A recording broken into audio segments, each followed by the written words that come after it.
अस्सलामुअलैकुम। तो कभी कभी दिल इतना बोझल हो जाता है कि इबादत में भी सुकून महसूस नहीं होता। ऐसे लम्हों में एक छोटी सी वाक़या भी ईमान को ताज़ा कर देती है। एक मोमिन पर सख्त परेशानी आई और हर दरवाज़ा बंद नज़र आया। उसने सिर्फ दिल से इतना कहा, या अल्लाह तू ही काफ़ी है। दिल से यकीन के साथ दुआ निकली और सब्र इख्तियार किया।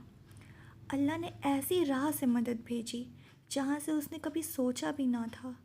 तब समझ आया कि अल्लाह का कुदरत हर हद से बड़ा है। तो एक वाक़या है जो हमारे ईमान को ताज़ा करेगा। वो वाक़या शुरू होता है कुछ यूँ। एक शख्स का वाक़या आता है। शख्स का नाम है अबू बकर बिन अब्दुल्ला बकी रहमतुल्लाह। ये एक ऐसे नौजवान थे जो बैतुल्ला पहुँचे। He was not so rich. अब उनका राशन ख़त्म होने को था। भूख और प्यास का आलम था। अचानक जब वो गुज़र रहे थे मक्का की गलियों में, तो उन्हें एक पैकेट मिला। उन्होंने वो पैकेट को उठाया। वो पैकेट ऐसे ही लवारिस की तरह पड़ा हुआ था। पैकेट थोड़ा हैवी सा था, तो सोचे चलो कमरे में ले जाकर देखता हूँ कि क्या है इसमें। जब वो कमरे में गए तो उन्हें ऐसा हार नज़र आया कि मानो जैसे उन्होंने कभी ऐसा हार देखा ही नहीं है अपने रहमो गुमान में। उन्होंने जैसे वो हार देखा वैसे ही उसे बंद किया और उसे बाहर ले गए। बाहर एक शख्स चिल्ला रहा था, मेरे घर वालों का हार गुम गया है, कोई मुझे वो देगा तो मैं उसे 500 दिनार दूंगा। इस शख्स ने सोचा कि चलो मेरे पास अभी राशन भी नहीं है, मेरे पास खाने को खाना भी नहीं है, मैं देखता हूँ कुछ। ये शख्स बुज़ुर्ग का हाथ पकड़कर कहा, चले मेरे साथ कमरे में चले, मेरे पास कुछ है दिखाने को। ये कमरे में ले गए और उनसे सिर्फ 3 सवाल पूछा। आप मुझे पैकेट की निशानी बता दीजिए, जिस चीज़ से उसे बांधा गया है वो मुझे बता दीजिए, और वो हार का हुलिया मुझे बता दीजिए। इन्होंने सिर्फ 3 चीज़ें पूछी, पैकेट की निशानी, और पैकेट किस चीज़ से बना है, और हार की निशानी, हार में कितने नग है या कुछ भी जिससे पता चले कि ये हार कैसा था, हार का हुलिया। बुज़ुर्ग ने कहा पैकेट रेशम का था। चलो सही है, पैकेट रेशम का था। पैकेट को रेशम के धागे से बांधा गया था। उन्होंने चेक किया, चलिए इनका शॉर्ट हम नेम रख देते हैं। वो शख्स ने चेक किया कि हाँ चलो रेशम से ही बंधा हुआ है। फिर बुज़ुर्ग ने कहा उसमें 30 नग लगे हुए हैं, 30 नग्स लगे हुए हैं। तो ये शख्स ने वो हार निकाला और चेक करने लगे, काउंटिंग करने लगे, 1 2 3 4 5 6 7 8 एंड गोज़ ऑन। चलो ठीक है, 30 नग्स थे उसमें। तब ये शख्स ने बोला कि ये लीजिए आपकी अमानत। तो बुज़ुर्ग अपने पॉकेट से निकाल करके 500 दिनार देने लगे। तब ये शख्स बोलने लगे कि नहीं, ये आपकी अमानत थी, मैंने आपको वापस किया। एक असल मुस्लिम होने का हक़ था ये, और मैंने ये अदा किया। अब ये हार आपका हुआ। तो ये बुज़ुर्ग बहुत ज़्यादा बोलने लगे कि नहीं, ये तुम्हारे हक़ के पैसे, तुम ले लो, तुमने संभाल के रखा, ले लो ले लो। बट फिर ये शख्स ने कहा कि नहीं, अल्लाह की कसम मैं ये नहीं ले सकता, मेरा हक़ नहीं बनता इसमें, मैं नहीं ले सकता। इसका अजर मैं अल्लाह से लूँगा, इसका अजर मुझे अल्लाह देगा। ये बुज़ुर्ग शख्स चले गए, ये उन्हें बहुत दुआएं देते हुए चले गए। कुछ अर्सा गुजर गया and yet he was not so financially stable. वो जो शख्स थे वो फाइनेंशियली स्टेबल अभी तक नहीं हुए थे। तो वो सोचे कि चलो मैं निकलता हूँ तिजारत के लिए, बिज़नेस करने के लिए। सुभान अल्लाह, वो तिजारत करने के लिए निकले। वो जिस शिप में बैठे वो हिंद की तरफ जा रहा था। तो रास्ते में बहुत बुरी तूफ़ान आई। बहुत बुरी तूफ़ान ने रास्ते में वो शिप को हिट किया और सारे लॉग्स जो थे वो सारे बिखर गए। उस ज़माने में शिप भी वो लॉग वाली ही होती थी, वो क्रूज़ टाइप की नहीं होती थी, क्योंकि ये 9th हिजरी की बात है। तो बहुत ज़ोर से हिट किया तूफ़ान ने, तो वो लॉग इधर उधर हो गया और बहुत लोग डूब गए। इनके हाथ एक लॉग आया, वो उसी के सहारे पानी में तैरे तैरे तैरे, और वो लॉग उन्हें एक किनारे लेके चली गई। तो जब वो किनारे पहुँचे, शुक्र किया अल्लाह से कि चलो एक आइलैंड कुछ तो नज़र आया। जब वो आइलैंड देखे, आइलैंड के पास गए, तो उन्होंने देखा कि चलो अल्लाह का शुक्र है कि ये अबैंडन्ड आइलैंड नहीं है, ये चलो यहाँ पे लोग बसते हैं। और सामने में उनको मस्जिद भी नज़र आई। तो वो मस्जिद गए, वहाँ पे कुरान रखी हुई थी। तो कुरान मजीद को वो उठा के पढ़ने लगे और अल्लाह का शुक्र अदा करने लगे। उनकी आवाज़ इतनी प्यारी थी, वो इतनी प्यारी कुरान पढ़ रहे थे कि आसपास के जो लोग देखने लगे। उन्होंने बोला, अरे वाह, आप यहाँ। तो उन्होंने बोला, जी मेरे साथ तो ये सब हादसा हो गया। तो सब लोग बोलने लगे कि अरे कोई बात नहीं, कोई बात नहीं, आप यहाँ रुकिए। ऐसे भी हमारे मस्जिद में कोई कारी साहब नहीं है, कोई अच्छा कारी नहीं है हमारे पूरे आइलैंड में। तो वहाँ पे एक कोई मज़दूर भी पार हो रहे थे। उन्होंने बोला, अरे वाह, मेरे बच्चों को भी कुरान पढ़ानी है, अगर आप पढ़ा सकते हो तो बहुत अच्छी बात होगी हमारे लिए। तो क्या हुआ कि लोग ऐसे बहुत सारे लोग उन्हें मिल गए जो अपने अपने बच्चों को उनसे कुरान पढ़वाने लगे। तो कुछ टाइम तक वो कुरान पढ़ाने लगे। उसके बाद फिर कुछ अरसा बीत गया।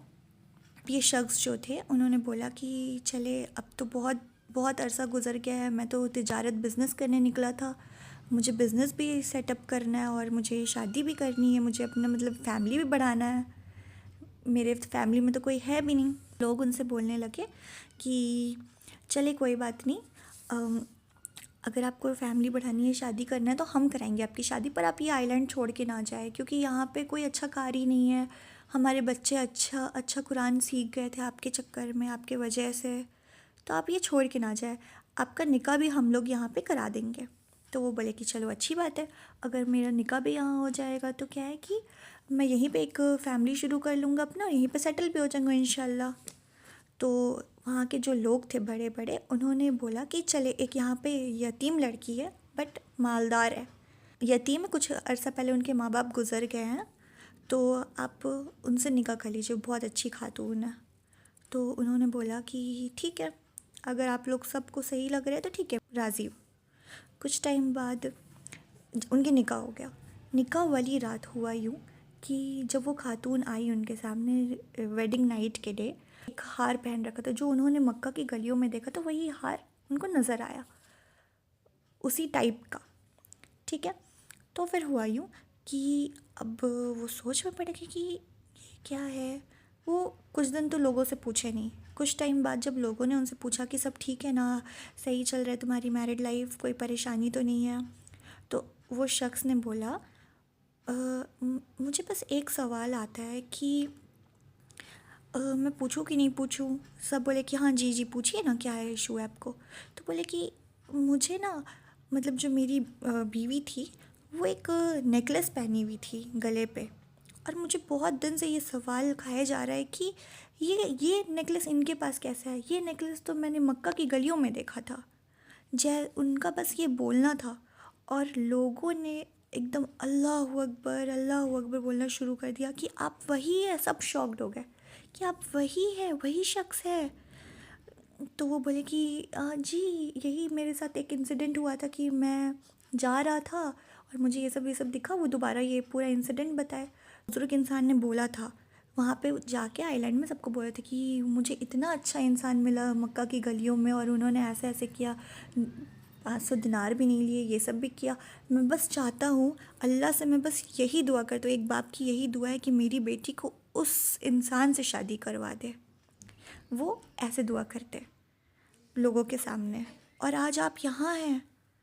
मेरी बेटी, उन्होंने बोला था कि मेरी बेटी की शादी इससे करा दे, और आज आप यहाँ हैं। सब शॉक्ड हो गए। उसके बाद कुछ टाइम बाद हुआ यूँ कि हस्बैंड वाइफ में थोड़ा मतलब फाइनेंशियल इश्यूज़ थे वो लोगों के। तो उन्होंने सोचा कि चले हम ये हार अब बेचते हैं। तो जब वो उसे ज्वेलर के पास लेके गए तो उन्हें उस हार के बदले में 5 लाख दिनार 5 लाख दिनार मिला जब उन्होंने वो हार बेचा। सोचा, अल्लाह ने हार भी दे दिया, अल्लाह ने हार वाली भी दे दी, और वहाँ के वो काजी बन गए, काजी अबू बकर बिन अब्दुल्ला बकी रहमतुल्लाह। ये हिस्ट्री में इनका नाम आया, और ये बहुत फेमस इंसान थे, बहुत रेप्यूटेड इंसान थे। जो अल्लाह तब था, आज भी वही रब है हमारा, आज भी मिरेकल्स के दरिया बहा सकता है। अल्लाह को किसी चीज़ की ज़रूरत नहीं है, हमें अल्लाह की ज़रूरत है। अल्लाह हर कुछ कर सकता है, बस एक कुन की देर है। इस्लाम बहुत बेसिक है, इसे लोग हार्ड बनाते हैं। कभी भी आप किसी के लिए कुछ भी करें, बस 3 प्रिंसिपल फॉलो करें। सबसे पहले अपनी नीयत साफ़ कर ले, आपकी नीयत से किसी को हर्ट नहीं पहुंचना चाहिए। दूसरा, हराम से बचे, हराम लुक़मे से बचे, हराम ना खुद खाए ना अपने बच्चों को खिलाए। तीसरा, अल्लाह को खुश करने के लिए सारे अमल करें। आपका जितना भी अमल हो, ये दिखावे के लिए या लोगों को खुश करने के लिए ना हो, बस और बस अल्लाह को खुश करने के लिए हो। बस ये 3 काम करे और अल्लाह राज़ी है। अल्लाह राज़ी है, अल्लाह रज़्ज़ाक़ है, अल्लाह रिज़्क़ देने वाला है, अल्लाह क़दीर है, अल्लाह क़ादिर है, अल्लाह सब कुछ देने वाला है, सब कुछ अता करने वाला है। बस हमें मांगना आना चाहिए। हमारी प्रॉब्लम बस ये है कि हम मांगते नहीं हैं, हमें मांगना आता नहीं है। अल्लाह से कभी मांग के देखो, अल्लाह से रो के मांग के देखो, चाहे सिचुएशन कुछ भी हो। आपका दिल टूटा हुआ हो, आपकी जॉब नहीं लग रही हो, आपकी शादी नहीं हो रही हो, आप एग्ज़ाम्स में नहीं पास हो रहे हो, आपका दिमाग नहीं काम कर रहा है, आपको लोग इज़्ज़त नहीं करते हैं। जब रब इज़्ज़त देने वाला इज़्ज़त देने पे आ जाए, तो ज़मीन वालों की इतनी औकात नहीं होती कि वो आपको कुछ भी बिगाड़ सके। तो जो मांगना है रब से मांगो, लोगों से उम्मीद मत रखो। लोग कुछ नहीं कर सकते आपका, लोग आपका कुछ बुरा नहीं कर सकते, लोग आपका कुछ भला नहीं कर सकते, लोग आपका कुछ नफ़ा नहीं कर सकते, कुछ नुकसान नहीं कर सकते, कुछ फ़ायदा नहीं कर सकते।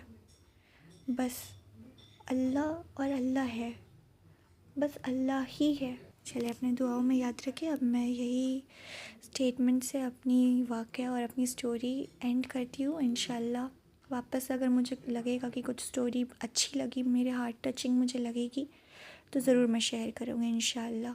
दुआओं में याद रखें। फ़ी अमान अल्लाह।